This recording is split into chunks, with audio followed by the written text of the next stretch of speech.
So rigid body dynamics is over. We are going to elastic bodies now. So deformations of elastic body. Right. Let's go. Question number 290. Let's go. What's the question? What pressure has to be applied to the ends of a steel cylinder to keep its length constant on raising its temperature by 100 degrees Celsius? Wait, but for that I need the alpha of steel. So then how am I supposed to do this thing? I'm gonna give the formula. I don't want to calculate this. So it's alpha steel delta T, right? And that times of the Young's modulus. So that's our, this is the strain, of course, and Young's modulus of steel. Yep, that is that's the pressure. Next question. So 291. I mean, you know how it's supposed to be. What internal pressure in absence of an external pressure can be sustained by a glass tube? What? Internal pressure in absence of external pressure. Oh, okay. This is kind of weird. And by a glass spherical flask. If both cases, the wall thickness is equal to R equal to whatever. Radius of tube and flask equals R equal to 25 millimeter. So that the radius is given and delta R is given. And you want to figure out what internal pressure can it sustain, right? Okay, this is new actually. So think of each piece, like you got this as our piece. So you got like some tensile stress because of these things. Okay. Maybe it should not be kind of like this, but a little different. I don't know. So these tensions combined will give you a inward force. Okay. What else is happening? Oh, it's kind of complicated actually. Like this is going up and oof. What did they give us? Can be sustained by a glass tube and a spherical flask. If in both cases the wall thickness is equal to this thing and the radius of tube and flask is this. So the thickness is given of the wall and the radius of tube and flask is given. How am I supposed to do this? Like, oh, I don't want to set up differential equations and whatnot. I don't want to do that. But how otherwise am I going to do it? Delta R is less than R. I get that.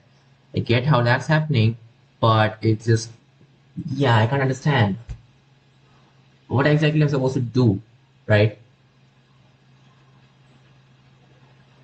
Like this can't be as simple as surface tension or something like that, right? There's a breaking point tension that can be in the wall, right? But how is delta R important in that? No, I don't get it. Delta R. Why is the delta R over there, by the way? Oh, to give the so the tension. Yeah, okay. We want the pressure on that area, right? Okay, I get what's happening. It's really weird because I don't know the details of this thing. So, so this is our glass tube. This cross section, right? It has this area. So this thickness is what delta R is, right? And then it goes down. Imagine it's going down, okay? This little thing, so this area is the area on which you have the tensile force. So, and assume it's like uniform or whatever. So you got a uniform tensile force, right? It's like T upon this area, that's the stress, right, that we're putting on this thing. So like on this immediately, right? And then you can figure out what the tension force should be by using T theta is equal to, it's like T d theta is equal to P times the area. It's like dA, which we'll figure out. No big deal. Right. I get what they're going for. It's just that I don't know if this equation should make sense in this thing or not. But whatever. That's the only way I know. So let's do it. So T d theta, so for an arc of d theta angle, you will have this. So like T is this force, by the way. So T d theta is the inward force, and that is equal to the outward force, like pressure. So this inside radius, right? What's the area? Okay, we do not need the area, right? We just need the external force for that. So this is our complete angle, right? This is our d theta. So we just want this thing, and yeah, this length times this length, Does that make sense? Okay. So this length is just, this inside radius times sine of d theta, which is like d theta upon 2 approximately. So r in d theta upon 2, but 2 times of that. So yeah, r in times d theta. You can just say it's r d theta. That's this length. And this is for this, yeah, it's like this times that length. So it's called L. Okay. Right. That is our area. Well, that times the pressure. So there we go. Now that's good and all, but what we want is tension upon this area. So what is that area going to be? That is this thing, which is like dr, okay, delta r times the length, right? So like, okay, tension is just equal to LRP. That's a nice thing. So I guess we could, yeah, it's like perfect, isn't it? Anyway, tension is just equal to LRP, and what we want is tension upon the areas, like T upon delta R times this length, which is L. That's just equal to R upon delta R times P. This is our strain. Sorry, this is our stress. So this is equal to Young's modulus times the strain. Oh, they didn't actually give us anything. So we just say it's the breaking stress, right? So for critical condition, it's the breaking stress, which I don't know how to, yeah, like how to spell it out. I don't know. I'm just gonna use S for this. So it's S breaking. Okay, and there we go. So like stress breaking. Does that make sense? I never used a symbol for stress till now, right? So I'm just telling you. What are they using for stress? So stress for that they are using tau. I don't understand why that's the thing. And over here, strain and oh, that's like Poisson, so you sure don't want that. Tensile strain and stress. So tensile stress is sigma. So I'm gonna use sigma, right? So this is compressive. We don't want that. We just want this sigma. So it's like sigma break. Okay, just call it like sigma naught if you want, or sigma max or whatever. So there we go. Right, like the pressure it can sustain is just delta R upon R times sigma naught, right? Did I mess up somewhere? No, I didn't. There we go. Yeah, so what was I doing? 291. So by a glass tube and a glass spherical flask. We'll do that later on. So A, we got the thing, is just delta R upon R times sigma naught. Okay, sigma break is better. So like sigma breaking. Okay, perfect. And then the next situation is what? So the next situation is and a flask. Okay, so you want this glass flask. Huh, rhymes. Anyway, you want sorry, once again, what was I doing? You got pressure inside of it, and then you want how much pressure it can be, right? Okay. That's weird. Uh, what about like, don't you consider these joints, won't they be having the most stress because whatever? So you got this thickness, right? So we'll just say like our pressure is like a local property. So, right. So maybe something like you are analyzing a pressure wave, and when does the pressure wave break your glass or something like that? I don't know. There could be n reasons why we are doing the pressure at the local place and not throughout, but whatever. So you got pressure in here, I think, in this region. Okay, the pressure is like pointing up. Oh, yeah. Okay, this seems like I could use that thing from what Young Laplace equation. So it's as if this was a surface, right? So like, what is gamma in that case? Yeah, now that's a weird thing. Huh, interesting. Yeah, it's actually interesting, isn't it? Now, if you could think of it as a film, right, then this would be doable, right? So that at that particular point, you got tension and things is happening. Right. I'm starting to understand what's happening. It's just that, uh, uh, Are we sure the tension is actually the same everywhere throughout the 360 degree? No, we are not. This is a very weird thing going on. But it must be. Is it supposed to be the same everywhere? I think it should be. Like that just feels more natural. But whatever. So, right, you have some tension and this is not going correct. That angle is just weird. Like you want to do this angle and whatnot. Oof. Yeah, we can't even assume that that's okay. Okay, not good, not good. But you will have to do it one way or another. So you should try it out. So think about it. You got this as our elemental area. So it's supposed to be curved. Here you can see the curvature. It's like curving towards you. That makes sense. Now the tension is like I think in this direction or something like that, right? So okay, it's hard to even understand what's happening. Tension is in that direction.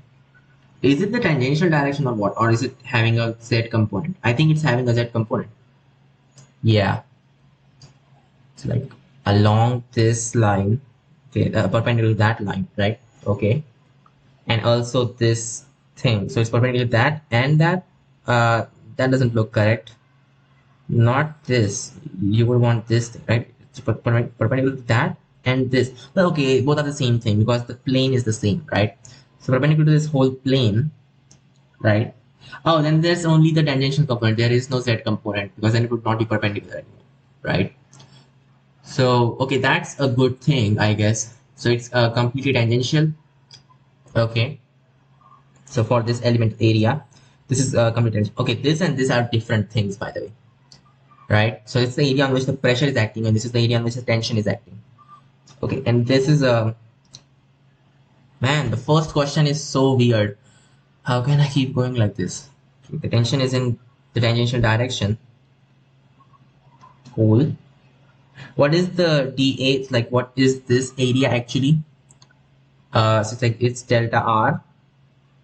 This is the length, and then this thing, which we'll just say is like, what is this? It depends on what the angle is. Huh. Think about it. Isn't a glass tube basically a conical flask, but with an angle which is really small, right?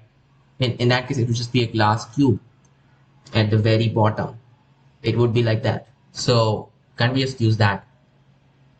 Yeah, I mean, can't we just extend this to that thing because they didn't give us the angle. So I'm supposed to do this thing. Figure it out somehow.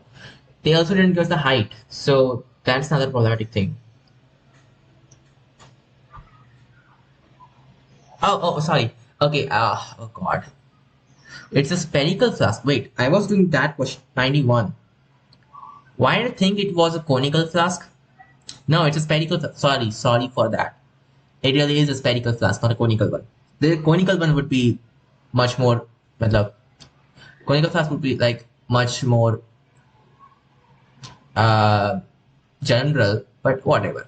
A spherical flask. That's what I want to do. Okay. So a spherical flask, it's like this, and you just want what? There must be some other way. Can we just can't we just do that? You know, extend our Young Laplace equation to this thing as well. Yeah, but we don't have the same tension in every single direction. So is it even doing? Yeah, can we even do this thing? I don't know. Well, whatever. So you got this thing, and I don't want to look for the elemental area of this or whatever. To figure out the tension, I'll just do this thing. You got this, right? You got this hemisphere. It has tension in this direction and whatnot, right? So yeah, the tension that's in this direction, right? This is the force, right?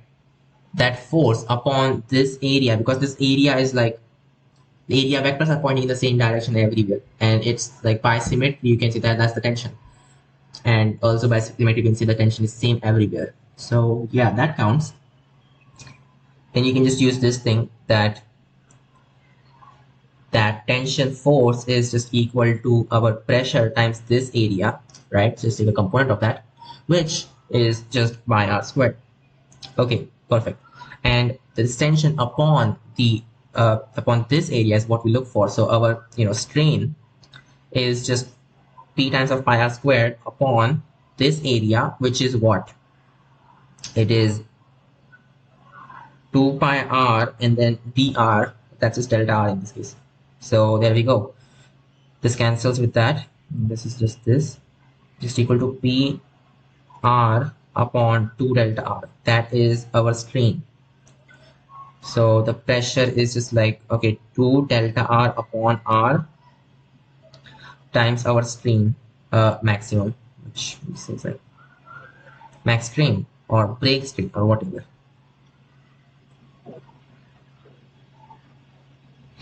I guess so. And they never actually told us what strain is, sorry, stress is. So how can I do anything? I can't calculate anything, right? But yeah, that's the answer. So B is this thing. It is 2 delta r upon r and then the breaking stress. Next question. And this was what? Okay, that 2 factor was not there. Yeah, it does look like just apply Young's Laplace equation. That's why this 2 factor is over there. But no, it's different. Okay, 292. A horizontally oriented copper rod of length something is rotated about a vertical axis passing through its middle. What is the number of rotation? Right, once again, you need the strain. The breaking stress. Yeah, so like otherwise, how am I going to do this thing? I get it, you gave me the material that it's a copper rod or whatever, but I don't have that data with me and I'm not going to look your index. I'm not going to look up your appendices. So I won't. I just won't calculate anything. I just give you the formula. Horizontally oriented copper rod of length something rotated about a vertical axis passing through its middle. Okay, horizontally oriented and vertical axis. So like this. Fine. What is the number of RPS at which this rod ruptures? No big deal. So the maximum tension is just at this point. We know that because like m omega square r. Yeah. So that is the highest for this thing. I think. Wait, actually, maybe we should not be doing that. Nah, we should be. We should be doing it like that, of course. So yes, m omega square r. That's the maximum at this point because it adds up, right? The force adds up as you, right? So it's maximum at this point. And what is the force really? It is m upon 2. Wait, okay. The length is given, the mass is not. So okay, we need to know the density of copper as well. But right, suppose you know that. Radius something, nothing is given. Wow, then that is perfect. Whatever. Just say this area is A, and then yeah, like A times the stress, that is the force that's just equal to or m omega square r, which is like the density times A, yeah, times L, which like is the mass. So mr squared, ml squared, I think, upon 3. Oh god, no, not the inertia. You got m omega square r. What am I doing? So m omega square, and then you got r of the center of mass, which is term L upon 2. That should be your equation. Yes, that's the thing. So breaking stress is just equal to density. It's going to call it as B. Sigma B. Sigma B is equal to rho. That is gone. Like L squared omega squared upon 2. So you got omega squared like that. Omega squared is just equal to 2 sigma B upon L squared rho. Yeah, so omega is just equal to what? Square root of 2 sigma B upon L square root of density. Okay, that's our answer. Next question.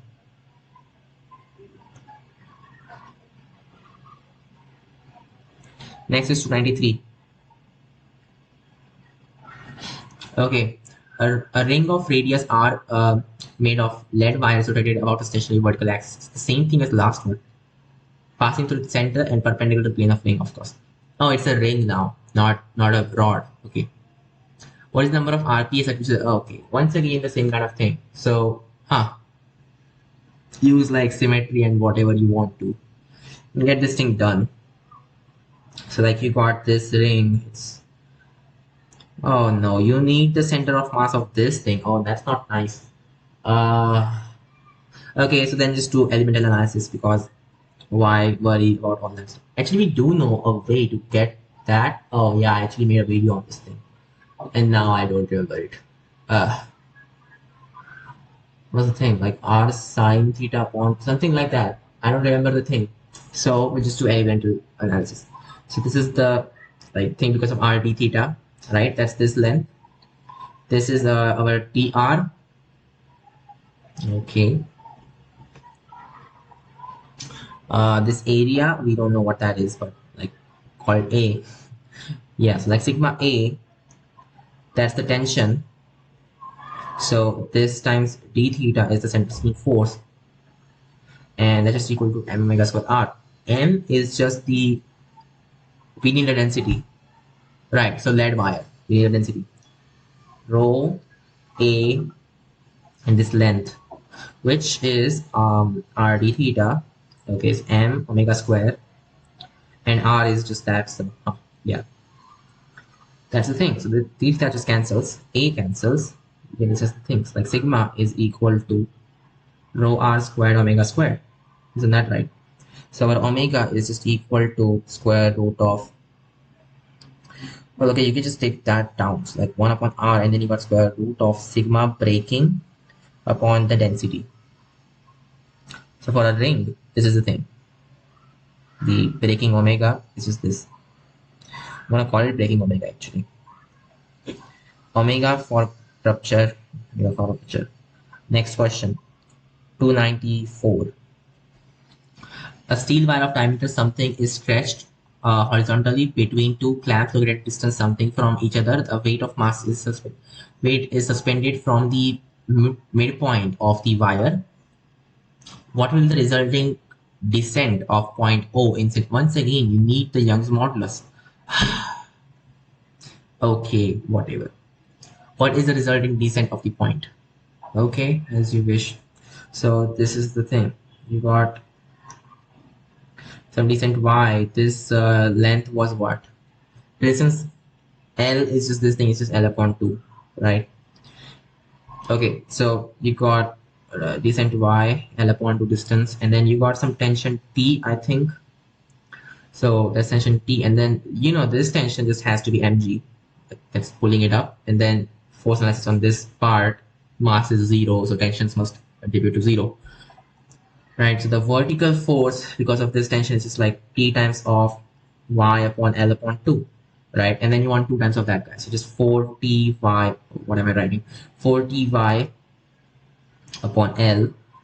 That is just, right. Yeah, that is the thing, of course.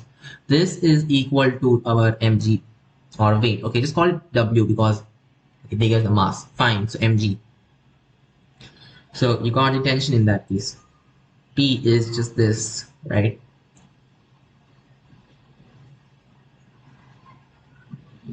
Wait a second. No, something's not right about this. Oh yeah, we want y. So like that's the, oh okay. And you can get t in terms of y actually because, right, so this kind of increased by a bit, didn't it? So previously its length was just L upon 2, and now it's what? Square root of L upon 2 square plus y.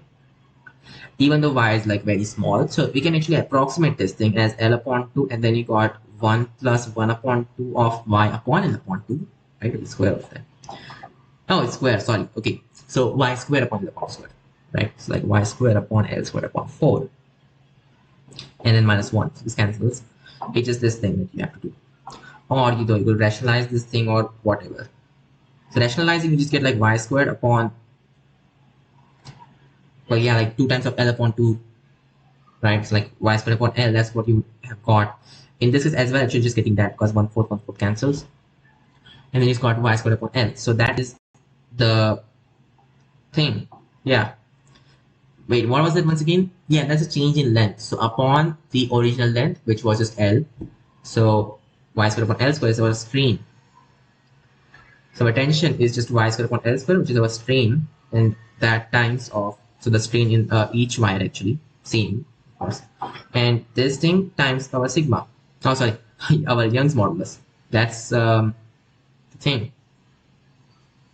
Going somewhere, yeah, this is a strain, not a stress. So of course, Young's modulus times this thing is our strain, stress, and wow, okay, and that times the area of the wire, right? So they gave us the diameter of the wire, I think, like pi d upon 2 squared, just pi d squared upon 4. That should do it. Should do it. And just put that in there. So what do you get? 4t, that cancels out, like t pi d square Young's modulus y square. Yeah, isn't t just that? Sorry for that. Like 4 pi times this, right? So pi cubed Young's modulus pi d square upon L square, but there's another L, like L cubed.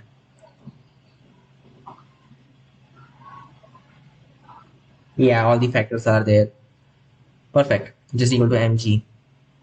There you go. You got the thing. So y upon L cubed is just equal to mg upon pi, is mg, sorry, not md, pi d square times the Young's modulus. So y is just L cube root of all of that. Mg upon pi d square, and then you got the Young's modulus. This is our descent. Okay, next question. It's a nice value, 295. Once again, they didn't actually give us the Young's modulus. How is it to do anything? 95. A uniform elastic plank moves over a smooth horizontal plank due to constant force F naught distributed uniformly over the end face. Smooth plane. Okay, sorry. Due to a constant force F naught distributed uniformly over the end face. It's a plank, right? What end face? Oh, okay. So this is like, this is the end face, its area. Then you got this as a plank, kind of like a box basically. So this cuboid, you got uniform distributed force. Okay. The surface of the end face is equal to S, and the Young's modulus of the material is equal to E. E, are you serious? Why? Why couldn't you just put capital Y?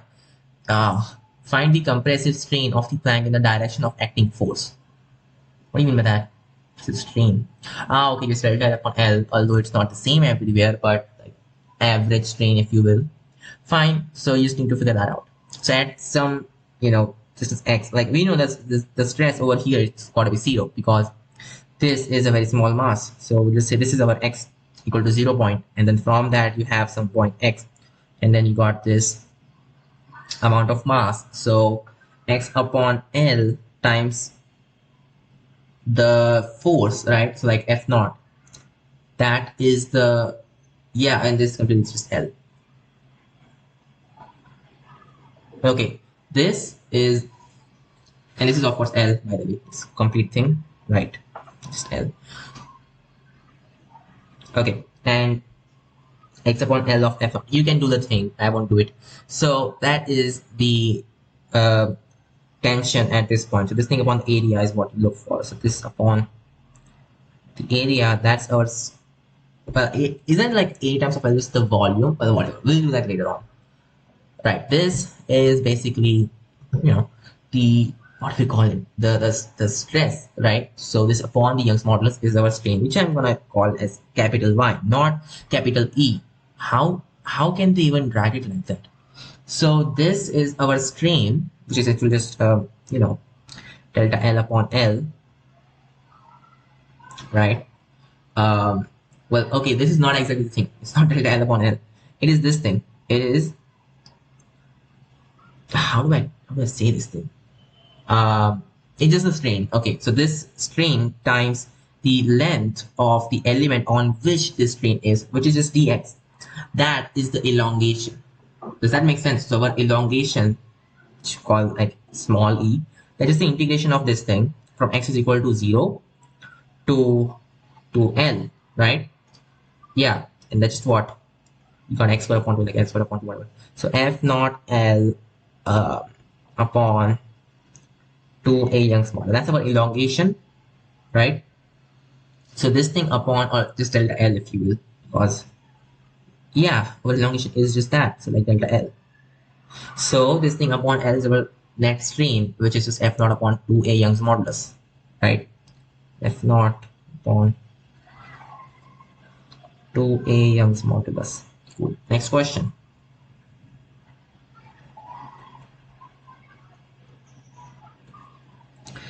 What is this? Okay, 96. Which is a thin uniform copper rod of length L, mass m, rotates freely at an angular velocity in the horizontal plane about a vertical axis passing through one of its end. Determine the tension in the rod as a function of distance r from the rotation axis. Seriously? Find the elongation of the rod. So the first part is just so trivial, right? Okay, determine the tension in the rod as a function of the distance r. Whatever. Just hate this. Okay, so for like each element, you just got omega square as the force required for that thing, right? So this is integration of that thing, which is not a big deal actually. Yeah, whatever. So like integration of what? And do I have to do this thing? Yeah, whatever. Just set up a coordinate system and we'll need that in any case.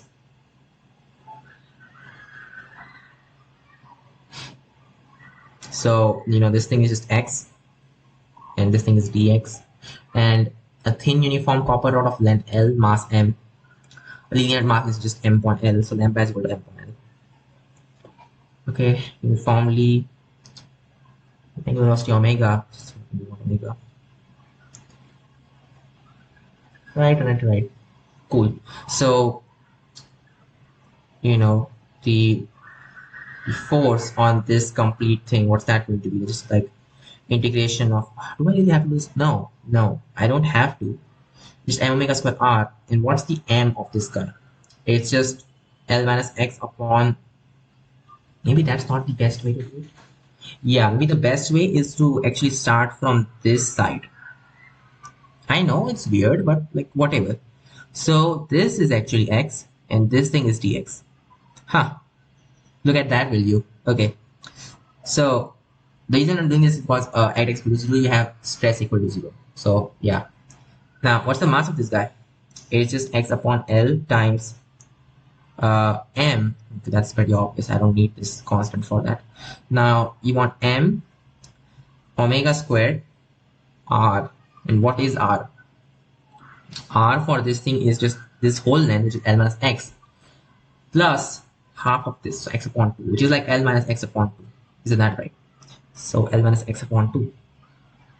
This is the centripetal force on this complete thing, which is tension of this guy. So that's our T as a function of x. And yeah, you can write x is equal to L minus r and everything, get the thing done. We won't. We just find the elongation in the. Okay, maybe we should do it the proper way. Tension is just equal to this L minus r upon L times m omega square, and then this r value, actual r value, which is maybe this is our x or r or whatever. I just hate this. It's just r plus L minus r upon 2, which is like L upon 2 plus r upon 2. What? R plus L minus r upon 2. Yeah, that is the thing actually. Huh, interesting. So it is just that L upon 2 plus r upon 2. Okay, which is like L plus r upon 2. Doesn't that make sense? Right, because this is L, this thing is r, so the average of these guys, which is pretty obvious. So L plus r upon 2. So you got the first part done, you got the tension, and now you want to. I don't get it. Why won't they allow this thing? Whatever. Now just do it.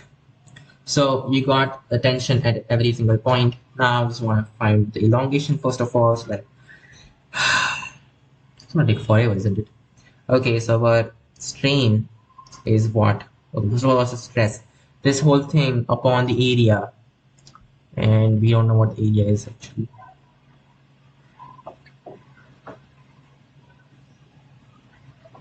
Wait, they didn't actually give us the area. It's a thin uniform copper rod, sure, but oh god, they didn't actually give us the area.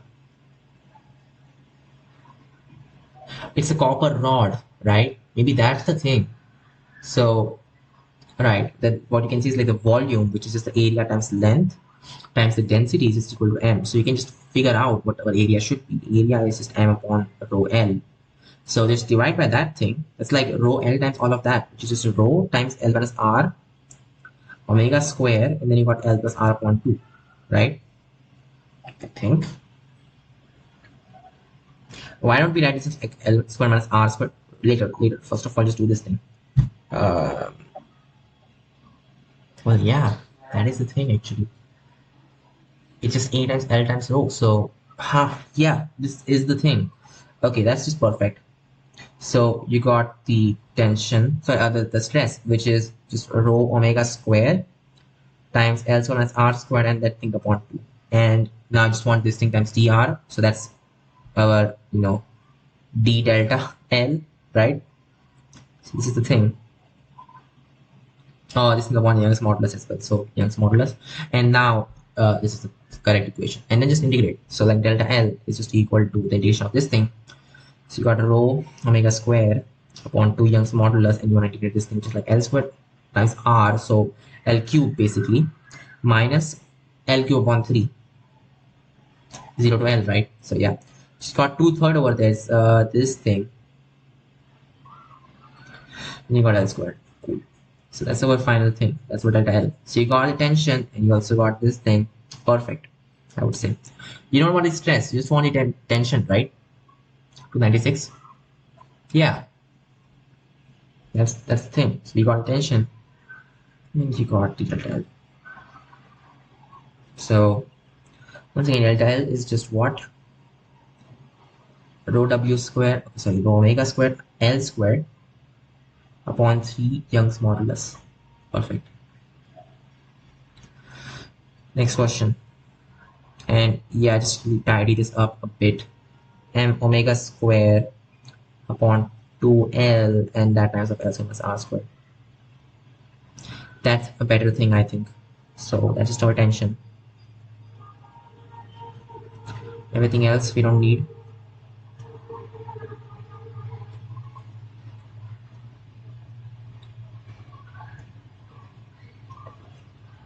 Next question, 297. Come on, 297.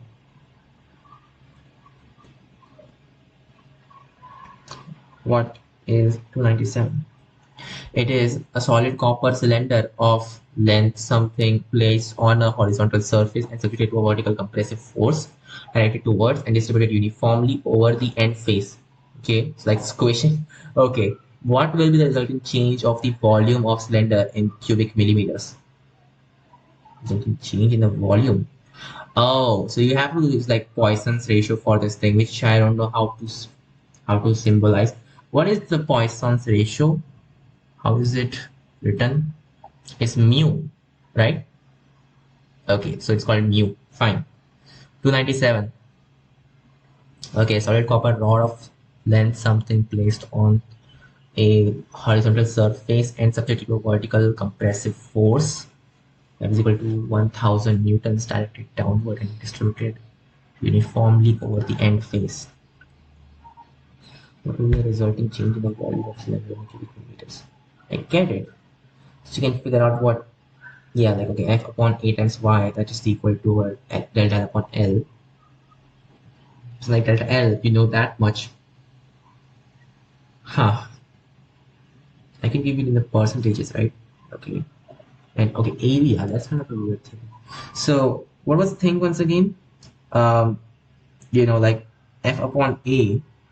No, not like that. What was the definition of our stress? Not in that sense. I want in the proper differentiation sense. They don't actually give you that, huh? I mean, I get what the approximation is, but still, it's hard to ignore the fact that the area is changing. So, yeah, right. It's like, okay, F upon A, that's our stress. This is equal to the strain, which is, so delta L upon L, where delta L was the, sorry, L was the original length. So approximately that much times the Young's modulus. And area, so this is like A plus something, so like just say del A, where this is a very small quantity in comparison to that. So you can write this as F upon A, and then you got 1 plus del A upon A to the power of negative 1. So it's like 1 minus del A of, right? So this thing minus del A upon A is like del A upon A squared times F, that's just equal to this thing. So you can see this doesn't really matter, does it? No, it doesn't. Yeah, so you can just ignore this part and assume that area is kind of constant, although it's not. But yeah, assume it's kind of constant. So, right, we'll just have F is equal to Young's modulus times area, and then there L upon L. Isn't that right? Which you can think of as like Young's modulus, and then you got the volume of the thing times del L upon L squared. Doesn't that make sense? So given your L squared, and then did you actually give us the area? No, you didn't. No, you didn't. Cubic millimeters. But hey, you didn't give me what the area is. So copper cylinder. So wow, this is fine. Yeah, it's like really weird actually.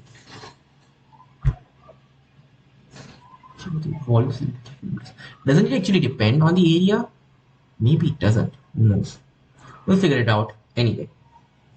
It's just this thing. Now, this thing. Sorry. And maybe we can write this using like dV upon V or something like that, right? Okay.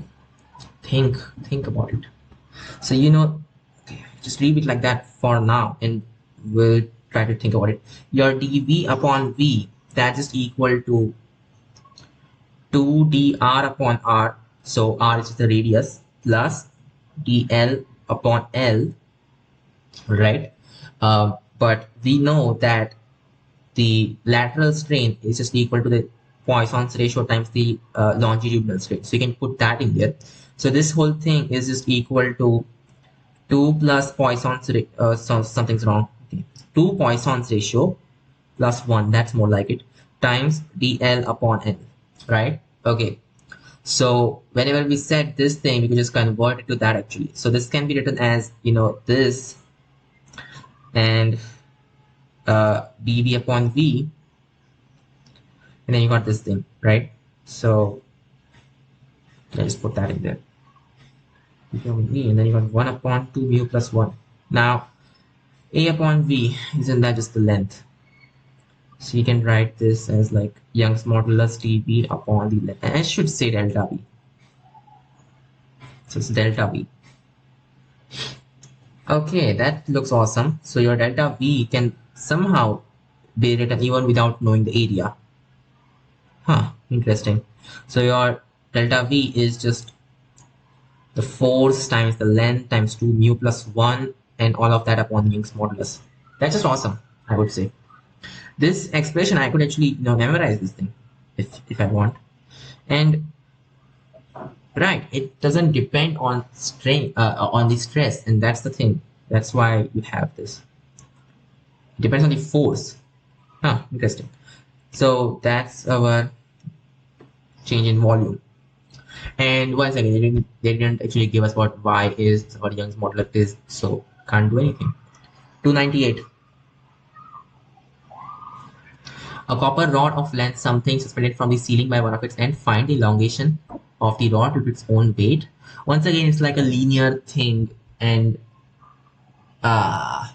so till now you would have understood that whenever it's a linear thing, you just take like the average of the stresses, right? So at one end and the other end, just take the average of that, because you want to have that upon 2 factor. And why do we have to tell this?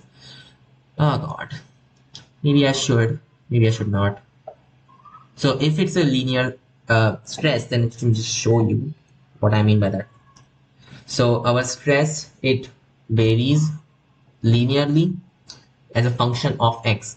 So you could just say it's mx plus c. That's just okay, fine. Don't laugh. But right, our stress is just like a function of x, like this thing. Okay, this is x equal to 0, this is x equal to something, we don't care about that. Okay, and we want to figure out like, yeah, what is the thing, right? So how do I explain this thing? So this stress upon the Young's modulus for strain, and this times of dx is the elongation. Okay. Okay, and integration of this thing from x equal to 0 to some x, or let's just say x1 to x2, because who cares? So what is this thing going to be? This is just integration of this thing, which is like mx squared upon 2 plus cx upon the Young's modulus, and it's going from x1 to x2, which is, so you got x2 minus x1 over there, and then you got this, and m is not the mass, by the way. So yeah, so you got x1 plus x2 upon 2, which is like x mid if you ask me. So I'm just gonna call it like x bar, and then you got plus c and upon the Young's modulus. So your delta L is this thing, but then think of it as L, because yeah, x plus x1 is just the length of this piece. So your strain, right? So delta L upon L thing, that is just equal to mx bar plus c upon the Young's modulus. So this is like the effective strain, effective stress, you can say, right? So it's just the average of these stresses at these 2 points. So here I just got mx1 plus c, and you got mx2 plus c. Take their average, you just get mx bar plus c, right? Which is exactly this thing. So our stress is like the average of effective stress, of course. We know it's just varying point to point, but you could think of it like that to get our delta L, right? So that's our effective stress. And now using this information, we can get this done. Okay, so what do you have? A bar weight, sorry, 298, right? Copper rod of length is suspended from the ceiling by one of its ends. Find the elongation of the rod due to its own weight. So at this point, you have zero stress, and at this point, the stress is length L. You didn't give me the area. Interesting. Wow, you really didn't give me the area, huh? Okay, fine, whatever. So at this point, the stress is just mg, which is like, okay, we use rho for that. Rho a l g upon the area itself. So just this thing. Oh, somehow we don't need the area actually. So rho lg, that is this thing, right? That's our, what do we call it? The stress. So the average of these things, which is like rho lg upon 2, that is our actual, I mean, okay, effective stress. So this stress times the area, oh, we don't want that, sorry. This stress upon the Young's modulus, that is our elongation. Sorry, our strain. And what do you want, by the way? Elongation of this, okay, this thing, that this times L, so like this thing, rho g L squared upon 2 Young's modulus, that's equal to delta y. Delta L is sleeping right now. Okay, and the relative increment of the volume.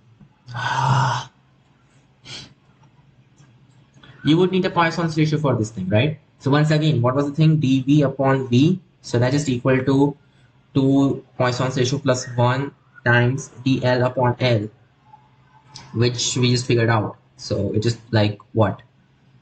2 Poisson's ratio plus 1, and that times of rho g L upon 2 Young's modulus. There we go. That's the thing. So this is the answer for the second part, and this is the answer for the first part. Awesome.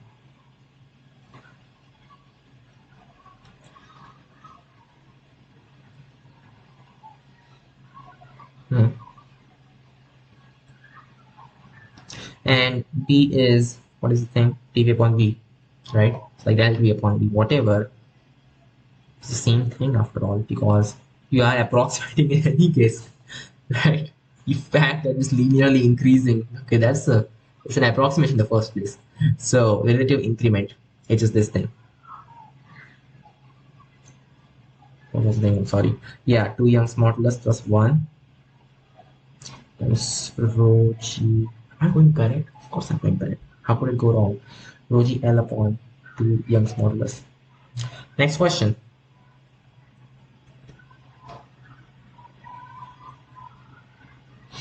Okay, so you got 299. Oh, and by the way, like, okay, delta L upon L is different.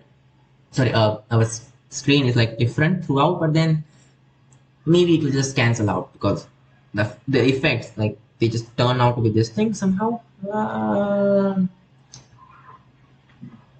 Yeah, I think it's just a linear thing, right? I mean, you just have the that longitudinal strain times a factor, so it's not much. It's not much complicated.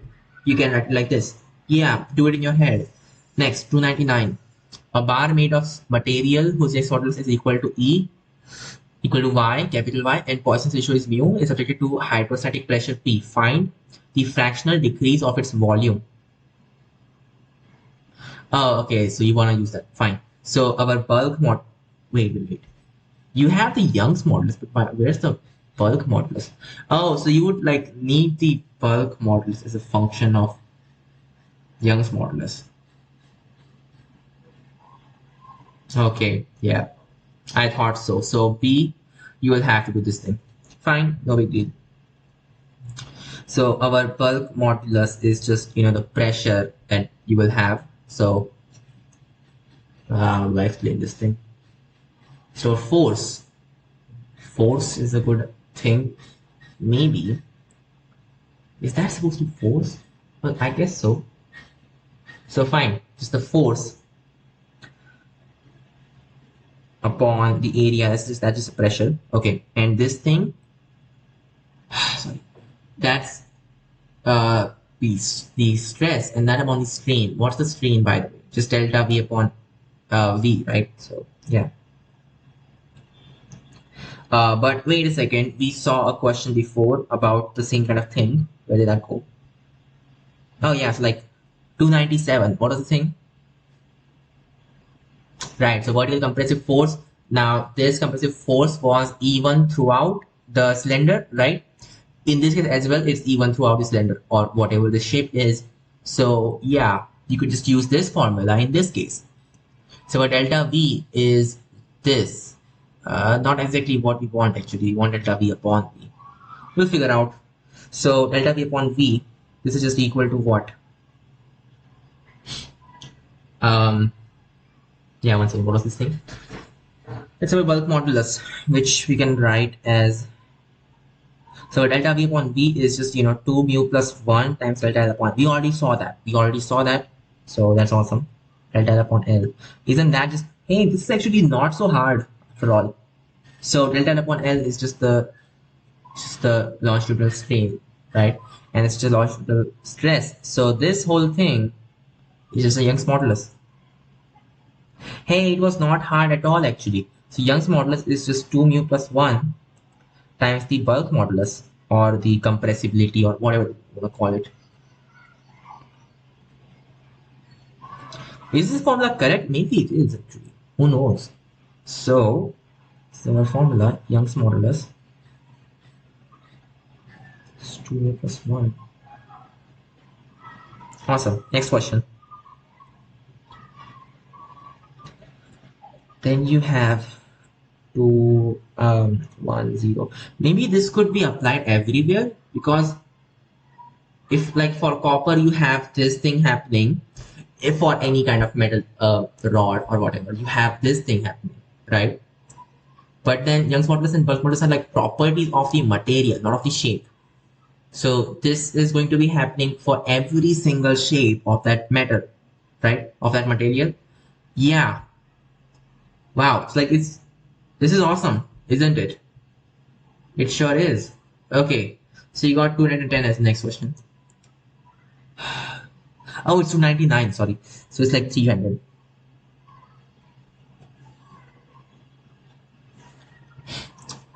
one end of steel rectangular girder.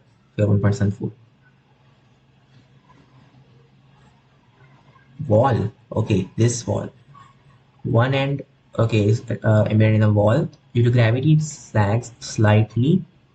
Find the radius of curvature of the neutral layer. Say dotted line of figure of this thing, right? Okay. In the vicinity of point O, if the length of the what is this protruding section of girder is equal to L, the thickness of girder equals H. So this thing is like kind of curving, but whatever. Assume that curvature is not there.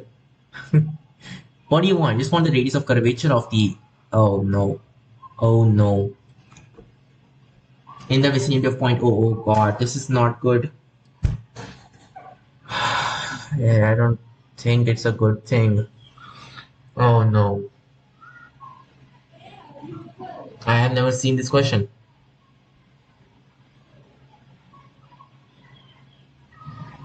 You need a radius of curvature. For that, you just need to actually have the y coordinate as a function of x, and yeah, so that if I want to do this, I want to do this correctly, right? Then what kind of equation would you use for this? So like for each piece, what do you have? It's shifting a bit, right? It has a slope. Oh, even this thing is actually changing. So that's not the thing. Yeah, let's ignore that. Just think about a single piece, right? So you got this thing. It's going like I don't know something like that. It just exaggerated, but you get the thing. From here, you have a piece over here like this thing. So instead of having a piece like this, we'll have a piece like this. Okay. So it is like shifting a bit. So it's lateral. Oh, sorry, what am I doing? It is shear strain that it has, right? I think so. So you could actually have the whole uh, thing actually having the same shear strain, I suppose. Yeah, you could do that, right? You could do that because it's a thin rod. I would say it's a rectangular. I get it. It's a rectangular girder, whatever that thing is.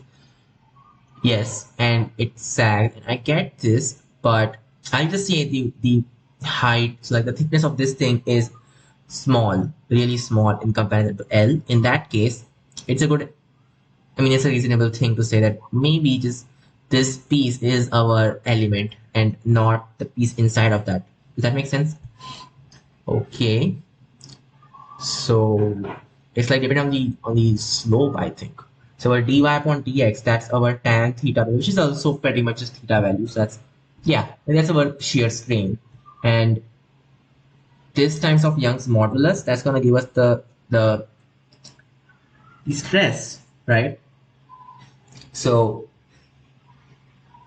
you know how it is, like this just has a vertical tension. So it's like this part is putting a vertical tension on this complete part, which you can figure out. It's not that bad. We can figure that out. Okay.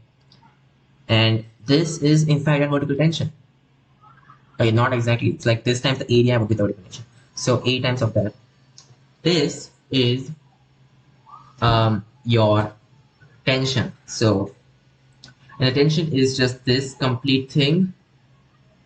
It's getting so complicated, but just keep going. So it's this complete length. This is your x value or something. Maybe we should let this be the x value because yeah, this is your x value. So x upon L times the mass, that's g. Right, that is the force on it. Okay, cool, awesome. You got the tension, equated that to this thing. You got a differential equation basically. Now solve this and get y as a function of s, sorry, a function of x, and get the radius of curvature. How hard could it be, or how wrong could I have gone? Because these differential equations must be correct, right? What other factors am I missing? Nothing. Is the length changing? No, it's not. It's shearing. It's not changing its length, right? All that much, that is, because shearing doesn't change the length all that much, of course. The length will be changed when this is like moving radially. Does that make sense? Right? So like dr upon dt is positive, then it's going to be positive. If it's just tangential velocity, it doesn't do anything, right? Look, are you feeling what I'm saying? Like, imagine there's a point at this end, and this has some radial velocity and some tangential velocity, or some radial displacement or some tangential displacement, right? So which of them is going to change your r value? Of course, the radial displacement, right? Because by definition it's radial. And the tangential one, it doesn't change your r, it changes the theta value, right? So let's use the differential equation and get this thing done. Okay. Yeah, we should get this thing done. So a l Young's modulus dy is equal to mg x dx. Think about it, isn't that just like al is just, the volume, and m is just density times volume? Hey, isn't that like Young's modulus dy is equal to rho g times x dx? Yeah, it is. Okay, interesting. So like you got 2 Young's modulus and then y as it changes. Okay, a change in y, right? So like, okay, yeah, okay, y from x is equal to l to x is equal to x. X is equal to what? Rho g x square from x is equal to l at that point, right? And then you got some x over here. Of course, it's negative, right? Yes. dy upon dx. It was negative for sure. Wait, something's really weird. Okay, x is in the direction, and where is our y, by the way? Do we even know what our dy actually is? It's a depth, right? It's the depth, or what? It's the slope. Maybe I just set up the coordinate frame incorrectly or something like that. Our x-axis is like this. Our y-axis, something is not right about this thing. The dy upon this is a slope at that point. That must have been positive at that point, so x is in that direction. And so as your x increases, your dy must be increasing. Only way is that y should be, upwards. In that case, y becoming a negative value is completely justified. Okay, then that's awesome. So like y is in fact a vertical direction. Okay, cool. Then this is completely justified. Or you could just make y negative. So like downward direction. In that case, you would have to actually put a negative in the differential equation itself, because dy upon dx is negative of its magnitude. Does that make sense? So just put this from x till l, right? So it's just 2y, and at this point y is 0, right? And at x it's just something. So 2y. Okay, that's why they use e, because these are like confusing. Okay, so I'll just use h. Who cares? Whatever. This is equal to what? Rho g, and then you got L squared minus x squared. Perfect. So you got the y coordinate as a function of x, just rho g upon 2 Young's modulus. Oh, you could write it like this. So upon Young's modulus, then you got L minus x and L plus x upon 2. I think about it, L plus x upon 2, what is that supposed to be? So it's L, and this is like just x and upon 2. That's the midpoint of this, right? Oh yeah, so like you got this. This is our x value. L minus x is just this, which we'll call, I don't know, call it something. Call this is r, whatever. And L plus x upon 2, what does that mean? That is just, this length, right? This is the midpoint of this piece. So this guy's distance from there to there, right? Yeah. So that's the thing. Y is equal to rho g upon Young's modulus r, and this can be written in a different way. It can be written as the midpoint of that and that, right? So it's like the midpoint of r and 0. So like r upon 2. It should be r upon 2, I think. So you got r upon 2. Is that the thing? Like L plus X. Just put X is equal to L minus R and we'll see what happens. Put that in there. It is, oh god, something's not right about this thing. 2L, oh, it's like L minus R upon 2. Sorry. Of course, this thing is R upon 2. This complete thing is just L minus R upon 2. Okay, that's better. So there we go. We got the thing. Right. That's the thing. So y is equal to rho g upon the Young's modulus. So got LR minus R squared upon 2. Perfect. Finally, you have the thing.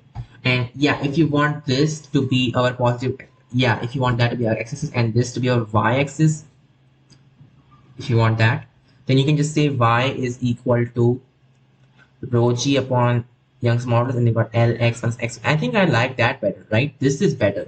So we'll use this thing. I know I flipped the coordinate frames a lot of times, but whatever. I guess you can see what happened. So this is our this is our y-axis and this is our x-axis. This is our rod, right? It's actually like this, but whatever. Now that we have the y coordinate as a function of x, we can go ahead and figure out the increase of curvature. So increase of curvature, that's given by this formula, y dot plus x dot squared to the power of 3 upon 2 upon y double dot x dot minus x double dot y dot, where this dot represents taking a derivative with respect to time. So more dots, more derivatives. Y dot is just dy upon dt, y double dot is d square y upon dt square, right? In this case, t is just any kind of parameterization, right? Usually we use time, but any kind of parameterization, which means you can also put t equal to x. So, or I should say x equal to t. Yeah, x equal to t as our parameterization. Then this thing just becomes like y dash squared plus 1 power 3 upon 2 upon, well, it's going to be gone. X double dot is just 0 because, yeah, x dot is just 1. So it's just y double dot, like d squared y upon dx squared, or y double dash, if you will. So there we go. That is the thing. Just put that and you've been done. We already know what y dash is. Oh, okay, we did a differential equation. Fine. Just differentiate once again. Who cares? So, and you put that in there. So you got rho g. First of all, what is this value going to be at x equal to 0? So you got rho g upon y. Oh, and at the vicinity, you want the radius of curvature. So as a function of r or what? As a function of x or what? Oh god. Or do you want the value at x equal to 0? The vicinity of 0.0. Now I think you do want the value, right? But whatever, I'm going to give you the function because just because I can. Okay, so y dash is this L minus x, and then you want square of this guy's, like, oh, it's supposed to be Young's modulus. Yeah, so this thing squared, cool. This thing squared, and that thing plus 1 to the power of 3 upon 2 upon y double dash, like the rate of this guy, which is just rho g upon y, and then you got -1, right? Well, yeah, okay, you just put mod over there to get the thing done. So just rho g upon y, perfect. So this thing can be thought of as like rho g upon y, which is Young's modulus, by the way, minus x squared plus, oh, okay, sorry, it's in the 3 upon 2 thing, so it should be like what? It will be rho g upon y power 2/3 when it goes inside, which is not what I want. Huh. Whatever. It's good enough. Like Young's modulus upon density, gravity, and all of that times this thing. So 1 plus L minus x times, okay, that thing squared, whatever, rho g upon the Young's modulus, all of that squared. And that's the power of 3 upon 2. Perfect. That's the answer. So you got y as a function of x, And you got this thing as well. See, these are the kind of questions that I wanted to do because these will give me insights into things that might not be so normal to encounter. 301. The bending of an elastic rod is described by the elastic curve. Oh, it has a name as well. That's what? Center of gravity of rod's cross sections. At small bendings, the equation of this curve takes the form n of x, where n is the bending moment of the elastic forces in the. So like the torque, okay? That's the force in the cross section corresponding to the disappointment. What do you mean by that? What do you mean by the torque? I don't get it. Sure, your tension is changing, so there might be a torque, but that's like gravity, just on the center of mass. Ah, oh yeah, like there's an unbalanced torque, and more important, there's like unbalanced force because it's like changing a bit, right? The tension, majorly your tension is just the same at the ends, but then it is in fact changing, so kind of weird. There's a torque. Okay, okay, understandable. And then what? What about this torque? But the gravity, oh, this is very weird. The only way this could work is that if the center of mass was not actually at the center, right? Yeah, because in that way, what I'm thinking is, so you got this block. Initially, your center of mass was at the center of this block, but then after whatever happened to this, it sagged, right? Now it's like this, that's the same thickness or whatever. But only way that this could actually work is that if like the center of mass was not in the center anymore, it was like this at some other place, such that the tension, which is more over here, okay, actually it should be like this thing, it should be here. Yeah, right. So set the tension over here, which is like more, that would have a smaller arm length, so it would still be the same torque. But of course, we don't need to do that because it's already an infinitesimal element, and in that you are doing all of this. Doesn't make any sense to. So it must be something else, right? What is the bending? What is this? Bending moment of elastic force in the cross section corresponding to the x coordinate.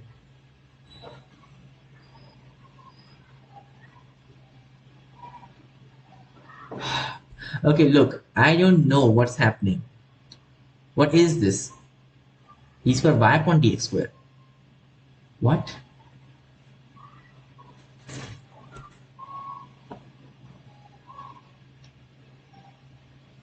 I see why it's d upon dx of dy upon dx because we got the vertical tension as like, oh, so dy upon dx is actually already that small. So the vertical tensions might be okay, fine. And then you want d upon dx of that thing.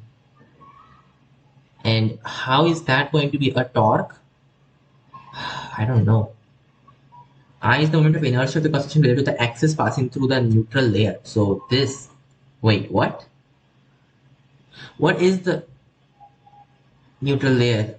This thing, right? So, oh, this is getting very complicated. I is equal to integration of z square ds, figure 1.75. This is the neutral layer. Okay, I don't know what's going on. This is ds.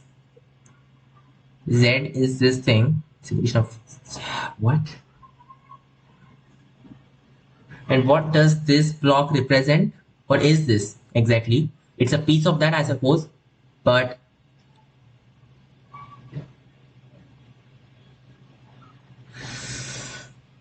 yep, I'm not understanding what's going on.